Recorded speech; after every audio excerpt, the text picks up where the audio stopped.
তো আমরা 4th chapter জ্ঞান যোগ। তো শ্রীকৃষ্ণ কর্মের পর জ্ঞানের কথা বলছেন।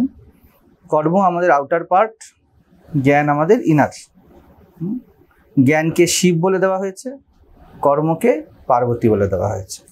কর্ম মানেই বিস্তার, বাইরে থেকে চলতে থাকবে। প্রথমে সাংখ্যযোগে শিব শক্তির মিলন বুঝিয়েছে। আমি বিজ্ঞান ভৈরবের ভাষায় কথা বলছি এখন, ঠিক আছে? শিব শক্তির মিলন, সাংখ্য পুরুষ প্রকৃতি, ঠিক আছে? তারপরে এসে গেল কর্মযোগ, শক্তি কি? কারণ কেন শক্তি নিয়ে বললো? অর্জুন যুদ্ধক্ষেত্রে আছে, আগে তার ম্যানিফেস্টেশনের বিষয়ে তাকে বুঝতে হবে কি হয়ে আছে, কারণ আমরা প্রত্যেকেই শক্তির এলাকায় আছি, ঠিক আছে? তো কর্ম বিষয় বললেন।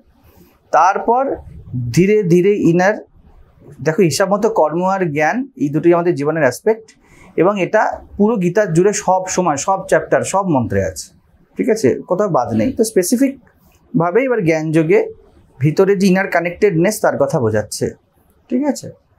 তো এনার মধ্যে উনি যেই কথাটি বলছিলেন যে বুঝতে পারছিলেন না, সেটি হলো 17 নম্বর মন্ত্র 4th অধ্যায় বলছে কর্মের তত্ত্ব, অকর্মের তত্ত্ব এবং বিকর্মের তত্ত্ব।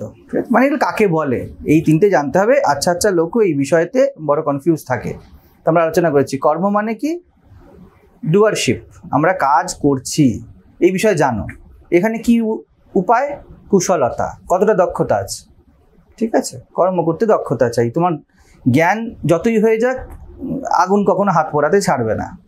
তো কর্ম বিষয় বা কর্তা বিষয় তোমায় জানতে হবে, ঠিক? এটা হলো শক্তির এলাকা, ঠিক আছে?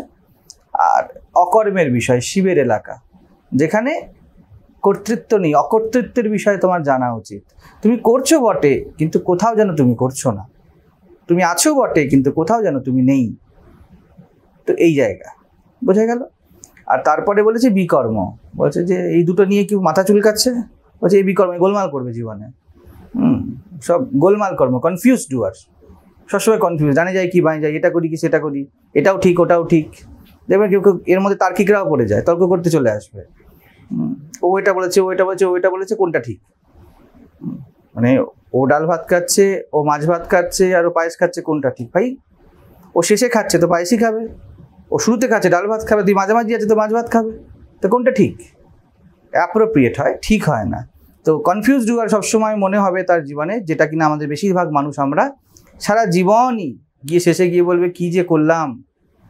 সবসময় আমরা ঠিক ঠিক ঠিক এখনও যেই বয়সে আছে, যেই জায়গাতে আছে, এখনও যত কিছু করেছি উই আর নট স্যাটিসফাইড। তার মানে কনফিউজ, আমিই করেছি আর আমি স্যাটিসফাইড নয়, তার মানে আমি কর্ম আর অকর্মের তত্ত্ব জানি না। কোথাও যেন সন্তুলিত হইনি, কোথাও যেন মনে হয়েছে আমি কর্ম করছি, এবার কোথাও মনে হয়েছে আমি কর্ম করছি না। এবার করছি কি করছি না এর মধ্যে কনফিউজ, একটা সন্তুলন জীবনে আসেনি। জেগে আছি তো জেগে আছি, আর ঘুমাচ্ছি তো ঘুমাচ্ছি, এইরকম অবস্থা হলো কনফিউজ ডুয়ার, বিকর্ম, যেটাতে বেশিরভাগ লোক আমরা থাকি, ঠিক আছে? এবার থার্ড, এরপরে 18 নম্বর মন্ত্রে উনি যেটা বলছিলেন, যিনি কর্মে অকর্ম দেখেন, যিনি অ্যাসিমিলেট করতে পেরেছেন, যিনি কর্মের পিছনে একটি বিরাট কারণ দেখতে পারেন, আমার কর্ম থোড়াই সম্পূর্ণ আমি করেছি, এই কর্ম পিছনে অকর্তৃত্ব বসে আছে, অর্থাৎ পার্সোনাল ডুয়ারশিপ নেই, ঠিক আছে?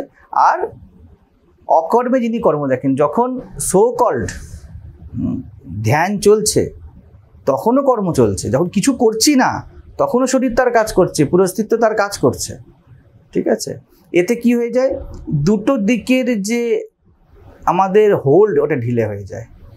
শ্রীরামকৃষ্ণ উদাহরণ দেন, চুম্বকের পাহাড়ের সামনে জাহাজ গেলে সব ঢিলে হয়ে যায়।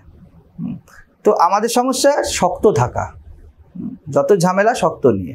তো যে কর্মে অকর্ম, অকর্মে কর্ম দেখতে পারে, শ্রীকৃষ্ণ বলছে সে বুদ্ধিমান, সে জানে কোথায় চুপ করতে হবে আর কোথায় কথা বলতে হবে। সব জায়গাতে কথা বলা সমাধান নয়, সব জায়গায় চুপ করে থাকা সমাধান নয়। কোনো জায়গাতে ভয় পাওয়া উচিত, আর কোনো জায়গাতে ভয় পাওয়া মোটেই উচিত নয়। যদি ট্রেনে ভয় পাই তাহলে বাঘ আসলে কী হবে? তো প্রশ্ন, আবার বাঘে যদি ভয় না পাই তাহলে তো ট্রেনে ভয় পাওয়ার জন্য বাঁচবই না। তো বুঝতে হবে বিষয়টা যে কোথায় ভয় পাওয়া উচিত। চোর পুলিশকে ভয় পাবে কোনো অসুবিধা নেই, কারণ সম্পর্কটি স্থাপন করা হয়েছে। পুলিশ চোরকে ভয় পেলে মুশকিল, কি মুশকিল, যেটা এখন হয়ে গিয়েছে, পুলিশরা চোরদের ভয় পাচ্ছে। তো যখনই গোলমাল হতে শুরু করে যায় তখন সে নির্বুদ্ধি, আর যখনই এটা হয় তখন সে বুদ্ধিমান।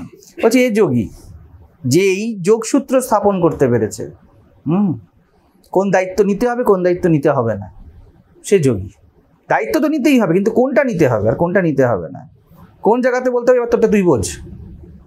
বিয়ে করেছিস, বউ এনেছিস, এবার তুই ইএমআই পে কর, আমার দেখার দরকার নেই, ঠিক আছে? আমি তো করিই নি এই কারণে যাতে ঝামেলায় না পড়তে হয়, তা তোর জন্য আমি কেন ঝামেলা নেবো? তো কোথাও না কোথাও এই জায়গাতে ঠিক করতে হবে। যে আমাদের ভদ্রলোক আছে, দরজা ফরজা বাড়িতে দিয়ে এলো, বলে এবার তোমরা বোঝো কীভাবে লাগাবে, আমার জানার দরকার নেই। ঝামেলা হলো, কখনো মা কাকি যেটি ঝামেলায় হাত দিতে নেই, এটা অনন্ত, ব্রহ্ম অনন্ত, আর এই ঝামেলা অনন্ত। যে হাত দিয়েছে সে পস্তাবে, মানে তুমি বোঝো। এ বলছে কেন আমার কিচেনটা নষ্ট করে দিয়েছিস, ও বলছে কেন আমার কড়াইটা নিয়ে গেছিস। তো যোগী এর মধ্যে সম থাকে। এই জন্যই তো বললাম সংসার সমাধান। একবার যদি পড়ো, তুমি না চাইতেও তোমাকে এমন হয়ে যেতে হবে।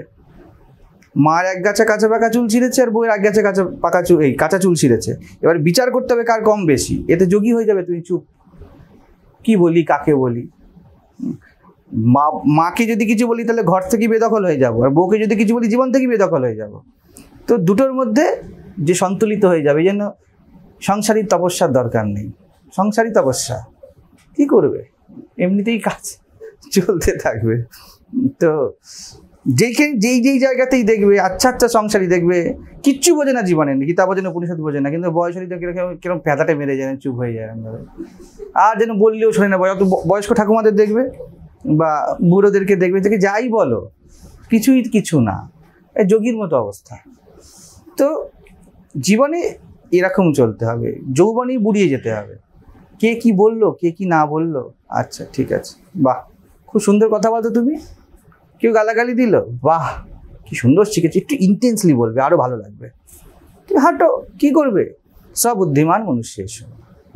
তার মানে আবার বুদ্ধিমান এম করে হাঁটতে হবে, কিন্তু দাঁড়িয়ে গেলে হবে না, যে গালাগালি দিয়ে পাথর ছুঁড়ে মারবে, অকুশল হলে চলবে না। বাহ তুমি খুব গালাগালি দিচ্ছ, তবে রে গালাগালি খুব ভালো লাগছে না, তো মেরেই দিল। হাঁটতে হাঁটতে বলতে হবে কথাটা, একটু জোরে জোরে হাঁটতে হবে আবার, কারণ এরপরে তোমাকে কোথাও না ব্যবহারিক জীবন এবং আন্তরিক জীবন, এই দুইয়ের মধ্যে এক ব্যালেন্স আনতে হবে। এবং এই ব্যালেন্সটা একটা প্রজ্ঞা থেকে গাইডেড হবে, ব্যালেন্সটা আওড়ে গাইডেড হবে না। সেই শিয়ালে রুটি দেওয়ার মতো হবে, এখানে একটু দিলে ওকে একটু দিলে, ওকে একটু দিলে একটু দিলে, করতে করতে রুটিটাই শেষ। তুই চালাকি করতে গেলে কিন্তু শেষ গল্পটা বলেনি, মাঝখানেও শিয়াল ছিল, দুদিকে বাঘ ছিল, সিংহ ছিল, তাই তো?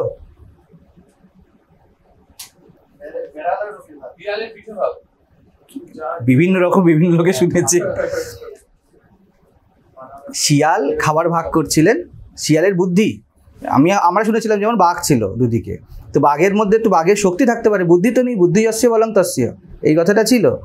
তো কাকের ক্ষেত্রে সেটা ছিল, সেই পাথরের ফেলে ফেলে জল তোলা। তো যাই হোক, তো ভাগ করে দিচ্ছে কে নেবে কে নেবে কে নেবে, তো শিয়াল পণ্ডিত মাঝখানে এসে একটু বেশি হয়ে গেছে একটু বেশি হয়েছে করতে করতে নিজে খেয়ে নিয়েছে। শেষ কথাটা বলেনি, এবার কিরে দুজনকে ছেড়ে দেবে শিয়ালকে, এরা তো এবার দুজন, তো ওটা খেতে খেতে হাঁটতে হতো, এগিয়ে যেতে হতো, নাহলে ওখানে যেহেতু স্টোরি, তো স্টোরিতে ঠিক আছে, কিন্তু প্র্যাকটিক্যাল জীবনে এটা করতে যাবে না, বলবে তার বাকিটা তো বলা হয়নি, যেমন সিনেমাতে দি এন্ডের পরে বলা হয় না কি হয়, তো হ্যাপিলি এভার অ্যান্ড আফটার। তো সেরকমই একটু আমাদেরকে কুশল হতে হবে, কর্মে কুশল, অন্তরে প্রজ্ঞা আর হৃদয়ে প্রেম, এই তিনটেকে যেন কোথাও মেলাতে হবে।